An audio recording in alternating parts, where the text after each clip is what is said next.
গুরুত্বপূর্ণ একটি ইবাদতটাকে আমরা সাপ্তাহিক ইবাদত করে ফেলেছি। সাপ্তাহিক ইবাদত, সারা সপ্তাহ সালাত না পড়লেও কেউ কিচ্ছু মনে করে না, আর শুক্রবার আসলে সকলেই ব্যস্ত হয়ে যায় জুমার নামাজ পড়তে।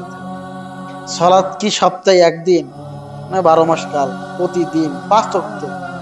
অথচ আমরা এই যে গুরুত্বপূর্ণ একটি ইবাদতকে সাপ্তাহিক ইবাদত পরিণত করেছি। দেখুন, বাংলাদেশের প্রত্যেকটা মসজিদ গুলো 3 তলা 5 তলা 10 তলা পর্যন্ত মসজিদ আছে, সমস্ত মসজিদ গুলো কানায় কানায় ভর্তি হয়ে যায়। এই সমস্ত মুসল্লি শুক্রবার থেকে সে বাইরে থেকে আসে, সবাই তো বাড়ি থেকে তো আসে।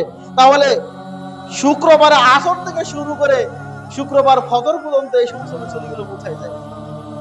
এগুলো কোথায় যায়? কারণ তাদের কাছে জুমাটা হয়ে গেছে একটা আনুষ্ঠানিক ইবাদত। এটা শুক্রবারে যাওয়াই লাগবে, না গেলে হবে না, তাদের যায়। কিন্তু বাকি দিনগুলো সালাত আমরা আদায় করা প্রয়োজন মনে করি না।